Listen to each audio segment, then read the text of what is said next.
Hello and welcome to Sophie & Co. I'm Sophie Shepard-Natze. Paul Hellyer served as the Canadian Minister of Defense in the 1960s, shaping the country's armed forces for years to come. It was only in his retirement that he says he made a life-changing discovery. He became the first cabinet-level politician from a G8 country to publicly state that there is extraterrestrial life present on Earth. Is this an elaborate fantasy? Are aliens science fiction? Or is there something to claims of their existence? Extraterrestrial life. For ages, humanity has wondered, is there anything else in the cold darkness of space? Skeptics say there is no proof, but there have always been those who dared to dream. And some even claim to have seen things with their own eyes. Do aliens exist? Are they already here? Do they pose a threat or a chance for salvation?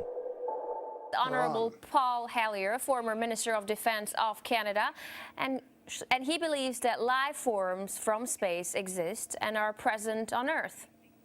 It's great to have you with us on our show. Why do you say that UFOs are as real as the airplanes flying over our heads? Well, because I know that they are. They've been, as a matter of fact, they've been visiting our planet for thousands of years. And one of the cases that would interest you most, if you give me 2 or 3 minutes to answer, is during the Cold War, 1961, there were about 50 UFOs in formation flying south from Russia to across Europe. And the Supreme Allied Commander was very concerned and about ready to press the panic button when they turned around and went back over the North Pole.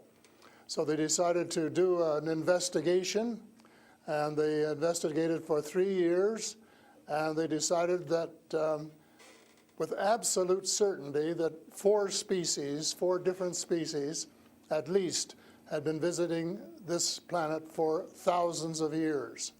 So that's, we have a long history of UFOs, and of course there's been a lot more activity in the last few decades since we invented the atomic bomb, and they're very concerned about that and the fact that we might use it again. And because the whole cosmos is a unity, and it affects not just us but other people in the cosmos, they're very much afraid that we might be stupid enough to start using atomic weapons again, and this would be very bad for us and for them as well.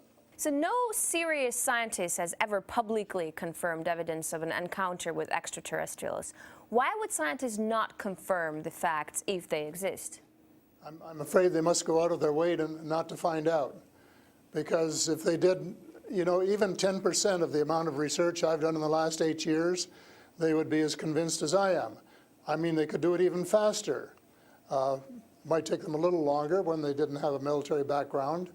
But there are so many wonderful books that tell these stories, and they've been authenticated. The sightings have been authenticated by more than one witness, and also by radar. And they have landed in various places around the world, including Russia. There's a famous case there. I can't remember the name of the place, but it was widely reported at the time. A man wrote a book about it, and then the French bought the book rights so that it wouldn't be circulated around. There's just so much evidence. If anybody will take the time off to do a little bit of research and study. But people just are, you know, some people are interested and will take the time, and the others just say, oh, you know, it's just fantasy. Mm-hmm. But since I've been public on this subject, I get, probably 3 or 4 emails a week from all over the world, from people who have actually witnessed sightings. And some of them who have actually been on the ships, and some of them who have actually been transported to another planet. And so this information is not, you know, it is top secret in a way that the governments aren't talking about it. But if you listen to the whistleblowers and the people who have worked in the industry and who know what is going on, there is just a lot of information out there and it doesn't take very long to get your hands on it. But see, the problem is that some people who report UFO sightings and alien abductions have been shown to make things up to make things up to be famous, to make money, or just for a prank. How do we tell fiction from a fact? Well, you have to spend a lot of time trying to find. We used to say separating the wheat from the chaff, and it takes a lot of effort. When I was minister, I got sighting reports, and when we checked them out, about 80%, about 8 out of 10, were not real. There were sights of Venus or plasma or a dozen other things, but there were 15 or 20% for which there was no explanation, and they were the genuine unidentified flying objects. These things go way back. One of the conferences I went to was in Las Vegas, was promoted by a chap who had written a book about crashes. And there were dozens and dozens and dozens of them, and many of them very, very well authenticated, so that it would be impossible to read all of that evidence and not to come to the conclusion that these vehicles were real. Have you ever had your own encounter with aliens? Not an encounter with aliens, no. I have seen a UFO about 120 miles north of Toronto over Lake Muskoka, where I have a cottage. And 2 years ago, last Canadian Thanksgiving, which is October, my wife decided she wanted to go out and look at the stars. So I'm not much of a night man, but I put on my cap and went out with her. And she looked into the eastern sky and said, "There's a star." And I turned around the other way and I said, "Oh, there's a much brighter one over here." And she looked, and it was. And we watched it until our necks almost broke for about 20 minutes. And it was definitely a UFO, because it could change position in the sky by 3 or 4 degrees in 3 or 4 seconds. And I checked out, there were no satellites that could do that. The space station wasn't going by, and it isn't able to move that fast anyway. And there was no other explanation except that it was the real thing. And 2 days later, I went down on the dock, got a comfortable chair, and watched it came back almost to the same spot and entertained me for as long as I could take it. And then I went back to the cottage. But it was very interesting, because it would drop down in the sky, and then it would roar back up, and then it would shift across a few degrees and do a circle and come back at a speed, but just astronomical speeds. As you know, they travel very, very fast. So does it just look like a falling star that falls really quickly and then rises again? What does it look like? Well, it just looked like a star. It just looks like a star. Right. And I don't know if you're a person who's ever read the Bible or not, but I think the Star of Bethlehem is one of God's flying saucers. Mm-hmm. But you also tell me that people write you emails, 3 to 5 emails a week, and they've actually been abducted, or they have encounters with the aliens. Do they actually tell you what these aliens look like? I mean, everyone's interested. How would I know if I see an alien and if he abducts me? Well, the first question you have to ask is, how many species are there? And I used to think there were, between 2 and 12. And Apollo astronaut Edgar Mitchell, who came to Toronto a few years ago and had dinner with us, agreed that it was somewhere between 2 and 12. But the latest reports that I've been getting from various sources are that there are about 80 different species. And some of them look just like us, and they could walk down the street and you wouldn't know if you walked past one. And they're what we call the Nordic blondes, and also the tall whites, who were actually working with the United States Air Force in Nevada. They're able to get away with that. They had a couple of their ladies dressed as nuns went into Las Vegas to shop, and they weren't detected.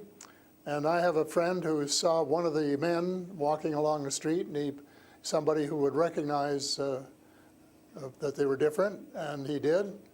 So there are those kind, and then there are the short grays, as they're called. And they're the ones that you see in most of the cartoons. Have very, very slim arms and legs, and they're very short, just a little over 5 feet. And they have a great big torso and a great big head and great big brown eyes. But they're different species, so you have to know that they're different species, and know that they're all different. Mm-hmm. So if you saw the short gray, you'd certainly know that there was something up that you'd never seen before. But if you saw one of the Nordic blondes, well, you'd probably say, "Oh, I wonder if she's from Denmark or somewhere," So this species that you're describing, are they all different in terms of nice and mean? Are some of them nice and benevolent? Are others nasty? Or how are they? Are they good to people on Earth, or are they here to harm them? Well, it's a difficult question to answer because they have different agendas. And maybe all of us on Earth should have the same agenda, but you couldn't say maybe that Russia and China and the United States all had the same agenda at every turn, because they don't. And I would say that nearly all are benign, they're benevolent, they want to help us. There may be one or two species which do not. And that's one of the things I'm investigating at the moment, is to see who they are and what they're up to and what their agendas really are. All right, we're talking to Paul Hellyer, former Canadian Minister of Defense, who says extraterrestrial life forms exist and are present on Earth. We'll talk more about what they are and why they're here after a short break. Stay with us. And we're back with Paul Hellyer, former Canadian Minister of Defense, to talk about extraterrestrial life forms. Great to have you back. So these extraterrestrial creatures, where did they come from and how did they get here to Earth? They come from various places. For a long while, I only knew about ones who came from different star systems. The Pleiades and Reta Reticula and several other star systems. But in the last few months, I have met people who have made me aware of that there are some in our star system, and that there are actually extraterrestrials who live on a planet called Andromeda, which is one of the moons of Saturn, and that there are others on Venus and some on Mars, and that they may be interacting between themselves. I suspect that they are, because there is what is called a federation of these people. And they have rules. For example, one of the rules is that they don't interfere in our affairs unless they're invited to. And that's one of the reasons probably that we haven't seen more of them until very recently. And so but what do you mean? There are a lot of people who want to interact with them. There are a lot of people who actually want to see them and know who they are. What, they need a special invitation to interact with us? What does it mean? They don't want to interfere into our affairs. Well, they don't want to tell us how to run our affairs. They have accepted the fact this is our planet and that we have the right to run it. But they're very, very concerned. They don't think we're good stewards of our planet.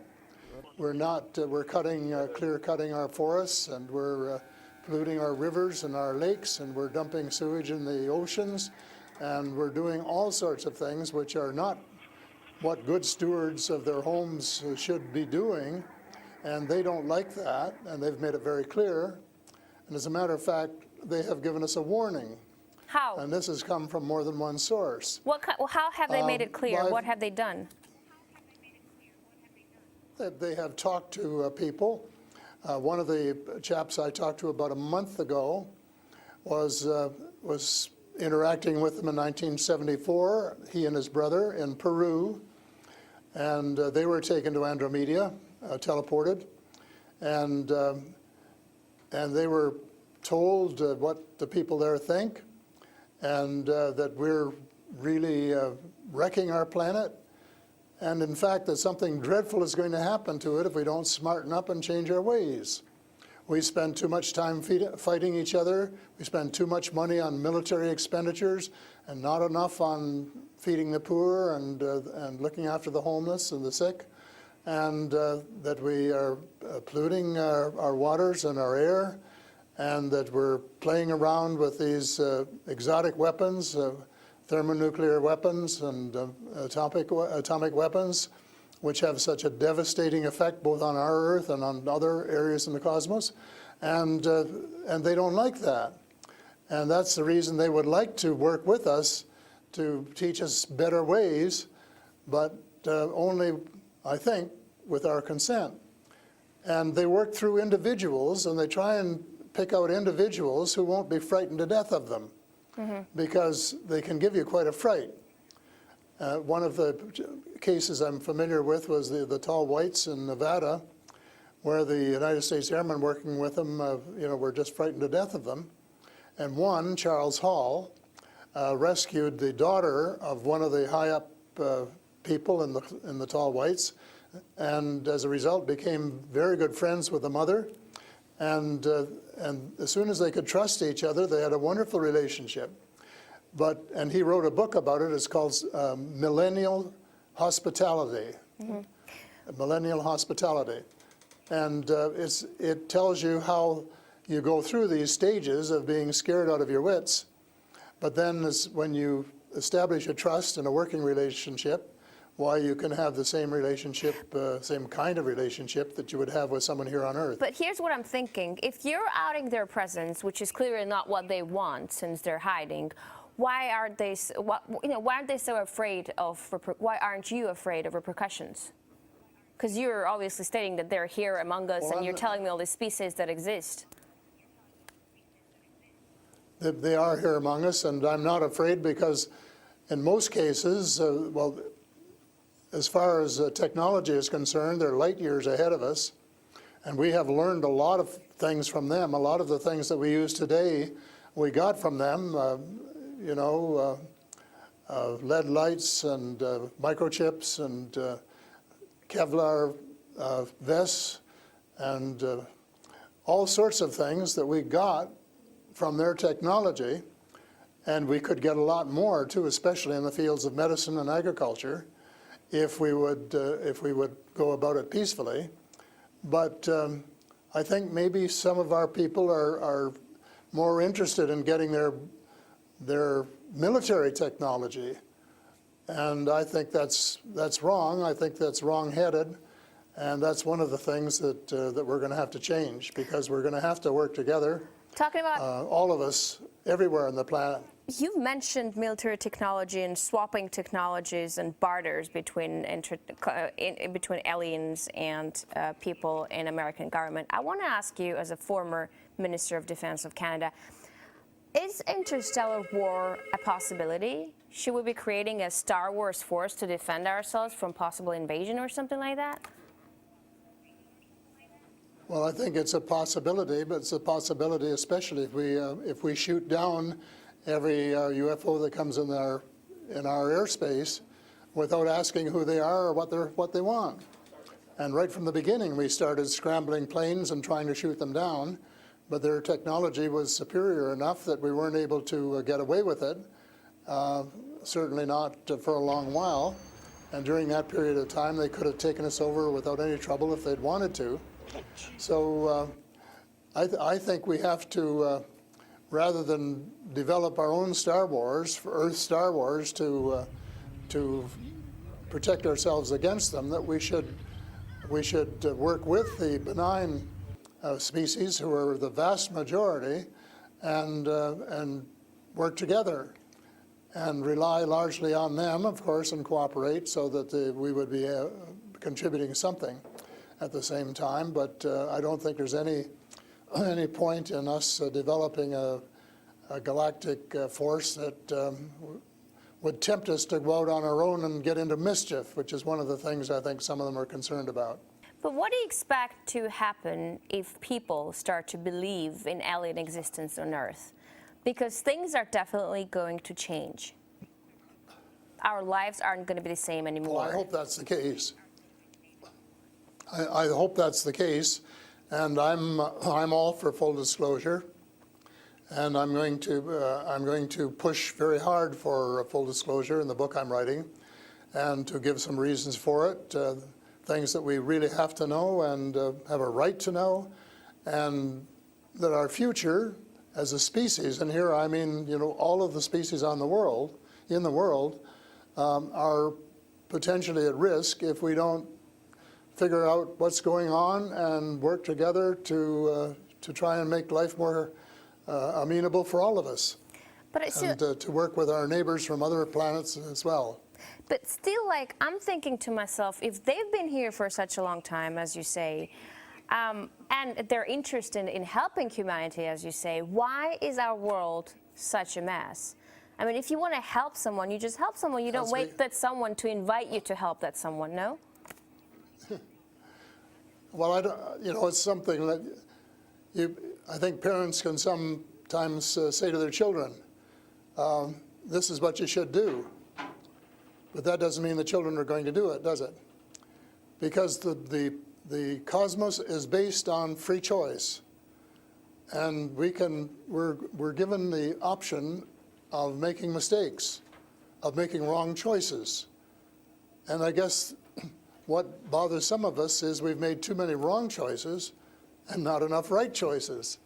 So we're going to have to start switching our priorities and stop spending so much time and effort and weapons to kill each other or to dominate each other, and spending a lot more time on how to help each other to have a better life and a more just society, and a life which is healthier and where the health care is better, and where the food distribution is better, and where the air is cleaner and the water is cleaner, and all of those things that are waiting to be done if we just get together and row, as we say, rowboat, row in the right direction, the same direction. And it's possible, but it's a tall order, and so far we haven't done it. My thesis will be that we have to do it, and we have to start doing it right away. Thank you so much for this interesting interview and insight on extraterrestrial life. That was Paul Hellyer, former Canadian Minister of Defense, who says aliens exist and live among us on Earth. That's all the time we have for today. I will see you in the next edition of Sophie & Co.